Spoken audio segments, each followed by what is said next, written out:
la revue de presse ou la synthèse des articles des publications sur Radio Kaloum. Citoyenneté ou héroïsme, Guinée News titre sur le cas de 2 Guinéens récompensés pour des actes civiques et humanitaires. Et conformément au décret du président de la République instituant le prix national de civisme et de la paix, le caporal-chef Cheikh Moussa Souma a reçu jeudi dernier un prix composé du drapeau national de 15 millions de francs guinéens et de 250 livrets citoyens. Le caporal-chef Cheikh Moussa Souma est récompensé pour avoir sauvé un enfant de 3 ans et demi lors d'un incendie d'un appartement au quartier Yimbaya, banlieue de Conakry.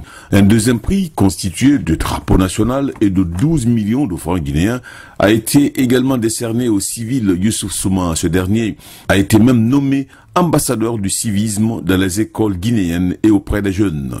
Dans les colonnes de Guinée News, le ministre Gassama Diaby de la citoyenneté parle de citoyens modèles, de gestes héroïques et d'actes de bravoure. Et sous le fil de Guinée7.com, le caporal Moussa Souma, qui a sauvé un enfant des flammes, honoré par la République. Vous portez une mission comportant tant de devoirs, tant de sacrifices, et c'est le plus gratifiant des services, dit le ministre Gassama Diaby de la citoyenneté. Acte de solidarité dans les colonnes de Soleil FM Guinée.net, des centaines de cartons d'huile végétale, de cartons de savon et même de sacs de sel, 200 pièces de couverture, 200 moustiquaires imprégnés et une importante quantité d'eau minérale ont été convoyés par le service national d'action humanitaire dans les zones sinistrées de Gawal. Selon notre confrère, les victimes des inondations de Gawal ont bénéficié également de 500 sacs de riz, de 200 sacs de sucre et de plus de 100 millions de francs guinéens offerts par le chef de l'État, le professeur Alpha Condé. Sur la FM Guinée.net, qui se fait l'écho du service communication du ministère de l'administration du territoire, revient sur le bilan de ces inondations à Gawal.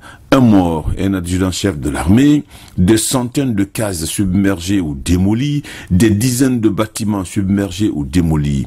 Et avec Soleil FM Guinée.net, 27 jardins potagers, 122 champs de culture févrière et 976 hectares de superficie n'ont pas été épargnés par les eaux de pluie à Gawal. L'AGP parle de 5 ponts inondés et surtout de 7 plantations dévastées. Cependant, après des jours d'accalmie, les eaux commencent à remonter dans les zones sinistrées de la commune urbaine de Gawal et chez les riverains des fleuves Tominé, Komba et Koliba, où les périmètres champêtres sont compromis. Avec l'agence guinéenne de presse, l'AGP, l'urgence à Gawal est de réparer actuellement les points noirs sur la route nationale menant à la préfecture de Gawal. Et puis, outre les manifestations de rue du 12 septembre dernier contre les fausses promesses d'une société chinoise exploitant le débarcadère de Dofili à Dubreka, tous les confrères traitent surtout des scènes de violence en Mandiana, en Haute-Guinée. Sur le fil de Guinée News, des jeunes manifestants contre les promesses non tenues du chef de l'État ont incendié la résidence du préfet de Mandiana. Les forces de l'ordre ont tiré à balles réelles sur les manifestants vendredi à Mandiana. Plusieurs manifestants munis de banderoles et même de pancartes ont été blessés. Des t-shirts du RPG Arc-en-Ciel ont été brûlés dans la rue. Et sur les pancartes, les élections en Mandiana, 100% pour le RPG, mais 0% de projet de développement, je n'ai fait que citer. Par ailleurs, de violents affrontements ont opposé jeudi dernier les habitants du district de Madina à Damaro, dans Kerouané, à ceux de Salabedou, sous-préfecture Moussadou d'Ambela. À l'origine des hostilités, selon Guinée News, l'exploitation d'une mine d'or revendiquée par les 2 districts. 4 personnes ont été blessées par balle, ajoute notre confrère. En politique, crise à la Cour constitutionnelle, l'opposition dite républicaine apporte son soutien à Khalifa Sall, le président, et s'engage à utiliser tous les moyens légaux pour défendre cet homme intègre qui veut défendre la Constitution de la République. Avec Guinée7.com, les dispositions relatives à la durée et même au nombre de mandats ne sont pas modifiables. Et dans les colonnes de Guinée News, le leader de l'UFDG, l'Union des forces démocratiques de Guinée, estime que l'absence de la Haute Cour de justice renforce la mauvaise gouvernance et l'impunité. Pour Cellou Dalein Diallo, le président de la République, le Premier ministre et les membres du gouvernement gouvernement ne peuvent comparaître devant aucune juridiction nationale en l'absence de la haute cour de justice.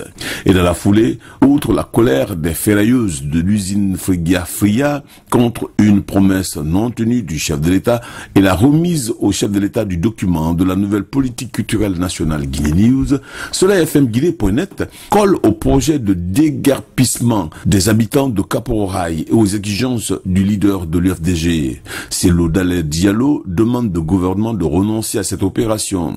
Il exige même l'installation des conseillers communaux élus. Avec Guinée7.com, le ministre de l'administration du territoire est invité à rédiger et à diffuser une circulaire précisant les modalités pratiques de la mise en place dans la transparence des conseillers communaux. Pour l'opposition, les élections des exécutifs communaux ne devraient souffrir d'aucune contestation après les magouilles des magistrats. Et puis quand pour Conakry Vision 2040, Alpha Condé, le chef de l'État, visitait le 12 septembre certains domaines du patrimoine bâti public de la ville de Conakry et bien sûr le fil de SoleilFMGuinée.net, il est surtout question des opérations de recensement du foncier sur le territoire national. Il s'agit de l'identification, de la géolocalisation et surtout de l'expertise de tous les bâtiments et propriétés non bâties.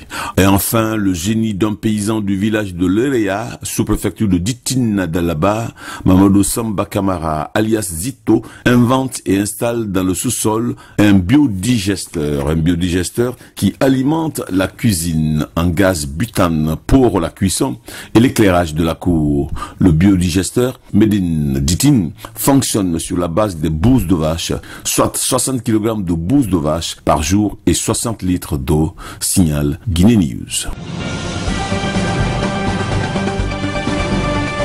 C'était la revue des publications aux presses hebdo sur Radio Kaloum.